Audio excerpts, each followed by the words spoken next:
bonjour Stéphanie Stutz, Bonjour. vous êtes chef de produit chez Igenco, Oui. donc une plateforme De Smart Energy Services. D'accord. Voilà. Eh bien, écoutez, présentez-nous un peu votre société. Oui. Donc Igenco est une société qui a été créée en mai 2008 par 3 fondateurs, qui a réalisé une première levée de fonds début 2010 et une deuxième il y a quelques semaines. Donc, les investisseurs historiques sont Direct Energy, Bouygues Telecom Initiative et un fonds d'investissement qui s'appelle eSource. Donc Igenco est effectivement, comme vous l'avez dit, une plateforme de Smart Energy Services qui se destine donc principalement aux opérateurs, c'est-à-dire elle va se destiner aux fournisseurs d'énergie, aux fournisseurs d'accès à Internet, aux télécoms en fait, à d'autres sociétés de services ou à d'autres types d'industriels. Donc où est-ce que se situe Igenco dans la chaîne du Smart Grid finalement, puisqu'on est sur le salon du Smart Grid? On va se dire que notre plateforme de service se situe en amont du compteur électrique, donc vraiment chez l'utilisateur final. Nous on offre des services pour l'utilisateur final, pour le suivi, la maîtrise de sa consommation d'énergie et pour l'efficacité énergétique vraiment au sein de son domicile. D'accord. Alors comment aujourd'hui, votre présence sur le salon Smart Grid, vous présentez votre produit? Quels sont les gens qui viennent vous voir et qui vous posent des questions? Il y a énormément de gens qui viennent nous voir, il y a surtout beaucoup de curieux. Alors ce qui est très intéressant, c'est des gens qui s'intéressent à ce qu'on fait, c'est-à-dire voilà, le Smart Grid appliqué à la maison, ça donne quoi? C'est vraiment du point de vue utilisateur. Puis après, sinon, on rencontre beaucoup d'acteurs qui sont quelque part sur cette chaîne du Smart Grid, qui font des choses et des métiers dont on n'avait même pas connaissance. Donc aujourd'hui, notre intérêt, c'est vraiment de présenter notre plateforme, la façon dont voilà, les offres qu'on propose, et surtout aussi de présenter finalement nos interfaces utilisateurs. Alors, est-ce que vous pouvez nous présenter votre plateforme Anne, comme on dit? Voilà, donc là c'est le Anne, c'est la partie qui va être chez l'utilisateur final et qui va remonter les informations vers la plateforme Igenco, qui va ensuite être mise à la disposition des opérateurs. Donc le cerveau du système, c'est une box énergie, qui est la box Igenco. Donc sachant qu'à terme, la box n'a pas vocation à rester une box, elle va devenir de plus en plus petite, jusqu'à un jour être intégrée, pourquoi pas dans les box ADSL, l'applicatif va pouvoir être intégré.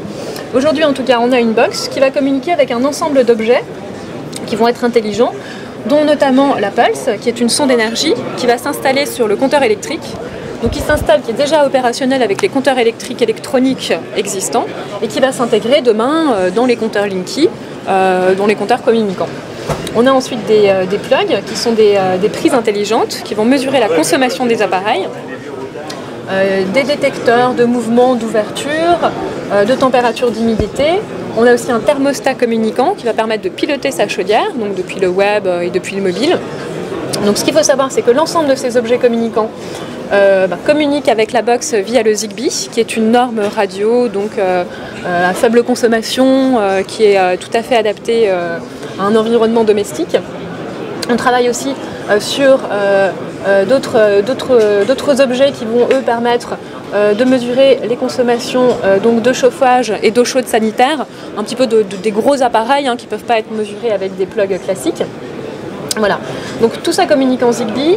Le Zigbee est bidirectionnel, donc ce qui est intéressant, c'est que ça va nous permettre aussi de piloter à distance les appareils qui sont connectés au plug, de faire des on, des off.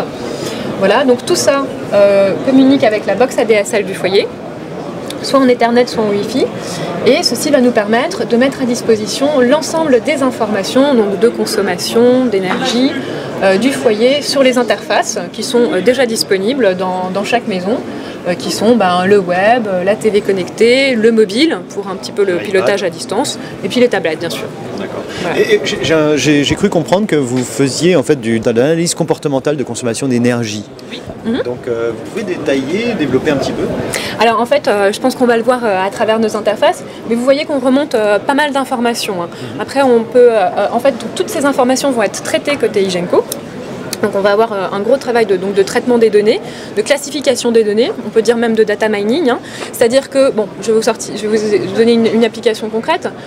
Aujourd'hui, dire à quelqu'un qu'il consomme trop ou pas assez, pris indépendamment, ça ne veut pas dire grand-chose. Par contre, lui dire que sa consommation est plus forte ou plus faible que la consommation d'un foyer qui présente les mêmes caractéristiques, hein, c'est-à-dire même surface, même type d'isolation, même chauffage, là ça commence à être plus intéressant. Si on est capable de lui dire que bah voilà, dans ce groupe de consommateurs, enfin dans ce groupe de personnes qui ont des foyers similaires, le meilleur il est capable de faire ça et vous êtes là, etc., ça va être beaucoup plus engageant pour lui, ça va être beaucoup plus motivant. Donc c'est dans ce sens-là. Aussi financièrement en plus. Oui. Alors il y a toutes sortes d'incitations. Hein. Il va y avoir des incitations financières, il y a des incitations plus sociales.